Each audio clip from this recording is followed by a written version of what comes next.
All right, what's up, VC? First off, I want to thank the new subscribers, and the main reason I got these new subscribers was from being on the live stream on Rachel's channel, The Music Ma'am. Go like and subscribe to her channel. Super fun, and go check out the video. It's posted. It's on her channel. You can see. You'll see my mug up there, and with all the other VC channels. All right, I thought for today it'd be fun to do 10 albums from 10 genres of music. I love all styles of music. If, like I said, if my ears like it, I listen to it. I don't really trip out on ever like, oh my gosh, Ty, you're listening to Debbie Gibson or whatever, genre that your friends aren't listening to. You know what I mean? Always, of course, dive into what your friends are listening to, but don't, listen to what your ears gravitate to. You know what I mean? And my stepdad was a big influence on that attitude, and I love that about him. He was like, he loved Prince. You know what I mean? And this was back when a lot of his macho friends were like, oh, Prince, you know what I mean? And my stepdad was like, yeah, he's amazing. You're tripping. If you don't like Prince, if your ears don't like Prince, that's one thing. But if you're not listening to an artist because you think you shouldn't, because your friends might judge you or people aren't going to judge you, that's not what art is about. Listen to whatever it is you want to listen to and play it loud as you want around your friends, because if they're your real friends, they're going to support you listening to new stuff that you're in love with. So, that being said, let's get into this. Let's start off with the blues here. And there's so many albums, like, but I'm just trying to pick an album. I didn't try to go too hard as like too obscure or too popular. I just went, something I felt like that I want to listen to here. And Anson Funderburg. This guy's with Sam Myers. If you can get any Anson Funderburg, sometimes you'll see us in the blues section and it'll be cheap because people don't know this guy's a legend. He's still alive, thankfully. And I'm pretty sure he's out of Dallas, Texas. This dude was a big influence on all the legends today. He had an influence on Stevie Ray Vaughan. And check out Anson Funderburg. This guy, just his phrasing's phenomenal. Really, his tone is super sweet. Sam Myers is amazing. And this came out in 1985 on Blacktop Records out of New Orleans, Louisiana. And Sam Myers on vocals and harmonica. Anson Funderburg on electric guitar, Doug Rynack on piano, Royal MacLeod upright and electric bass, and West Star on drums. And anyways, super rad album. Any of his stuff is great to get, but go YouTube and you'll trip out. All right, let's get into some jazz here. I'm picking this one for right now, the Dave Brubeck, Time In. Check out the song 40 Days.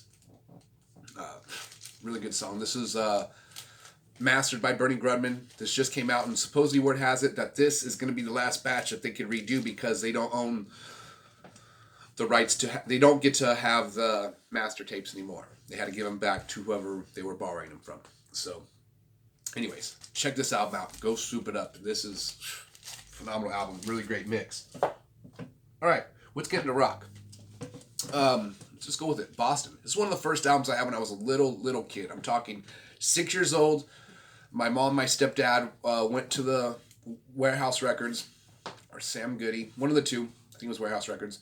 And I got to pick out one cassette tape. And I picked this one out because it had a UFO on the cover. The cover is what drew me in. And it had a UFO on the cover. And then what was even more amazing was I put it in my little cassette. It was like a combo cassette, 8-track vinyl with 8-inch speakers. Anyways, I loved the music on it. I listened to this so freaking much.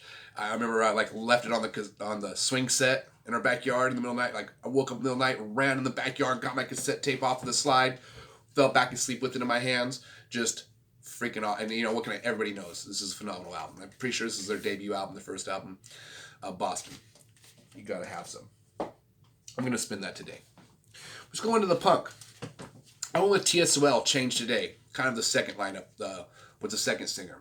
This album, if you like melodic punk and you like the 80s music, this is right up your alley. This album is freaking amazing. It's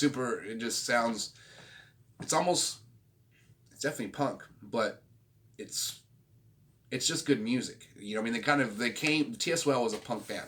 And this singer who played guitar also and sang a lot different in his phrasing, just took this band in such a different direction, but this album Changed Today.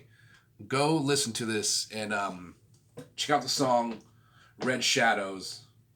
a Black Magic, and It's Gray. You'll totally be tripping out. All right, let's get into it. Some rap. I was it was kind of a toss up between two albums. I went with Too Short's Get in Where You Fit In. And me and my homies, we bumped this so much when we were little kids.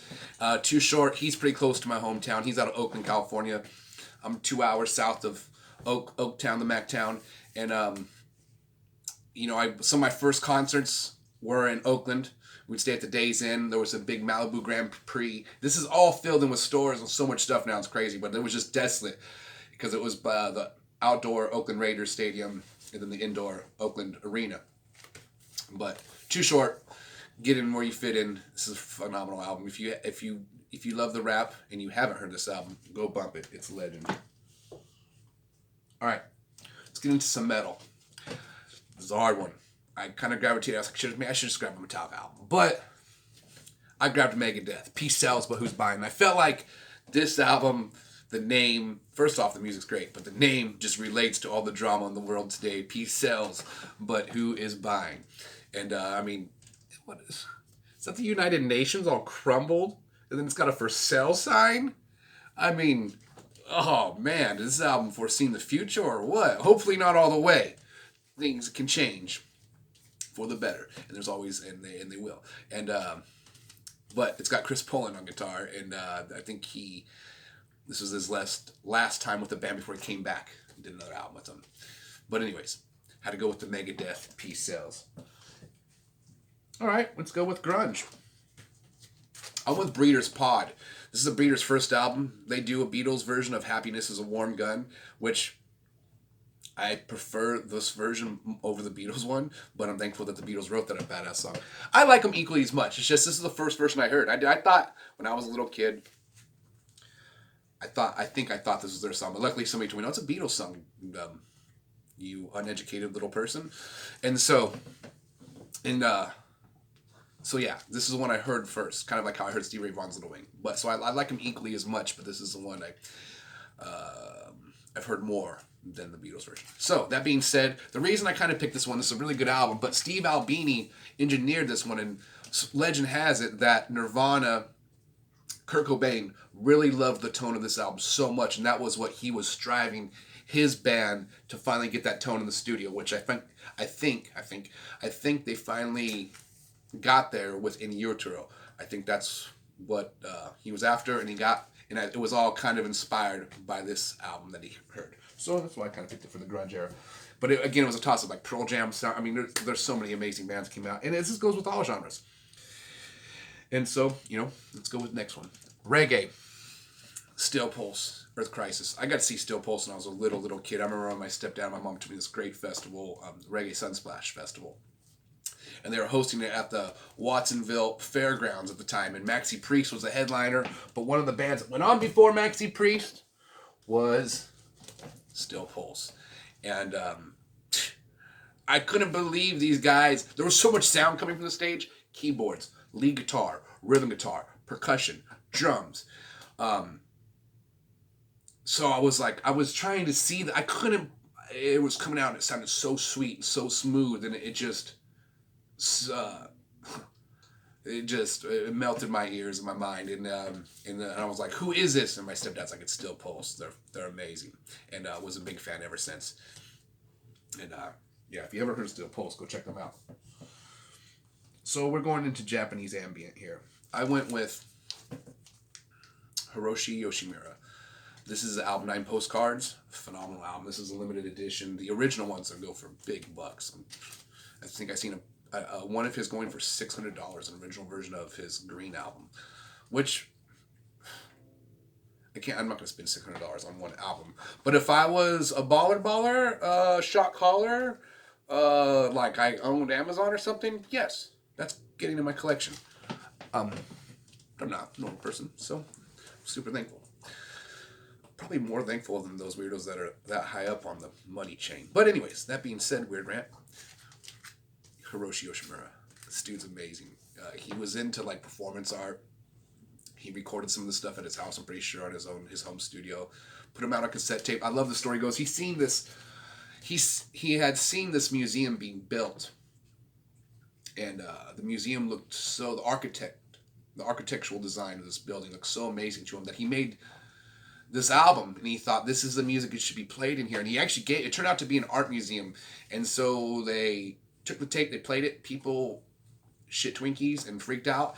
And when he went back in there, they said, you have copies of this, people want to buy it. And so that was the beginning of Hiroshi Yoshimura. And so his stuff really got played in like airports, parks, art museums. Just his stuff was ended up being everywhere. And you put this on, for some reason it reminds me of like Pat Metheny's, it reminds me of Lau Mays, kind of the keyboard player for Pat Metheny, but way more simple, just it's simpler, but as much feeling, if not more at times. So I could go on. This is my artist I discovered in 2020. So and I'm like superstar. I only have 2 albums, and so we got to end up on the classical, I guess. And I just went with some good old Rachmaninoff.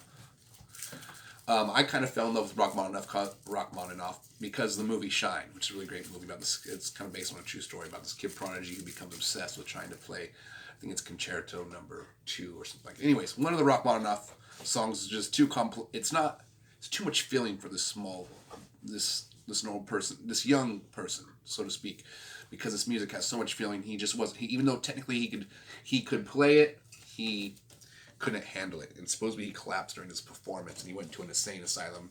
And it's most of you probably seen the movie. It's a great movie. I love the movie, but I had to go with Rachmaninoff. And I wanted to be like, oh yeah, the Royal Ballet. We all have the Royal Ballet in the VC, and it's great out. I love playing it around Christmas time because of the Nutcracker.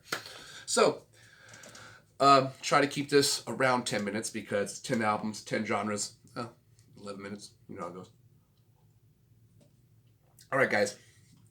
Again, thank you to the new subs.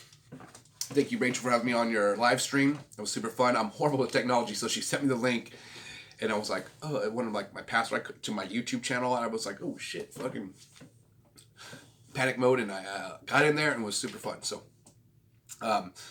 like and subscribe my channel, throw a comment, and go support all the other channels. Stay positive and play lots of vinyl, and I'll see you next time, guys. Later, bye.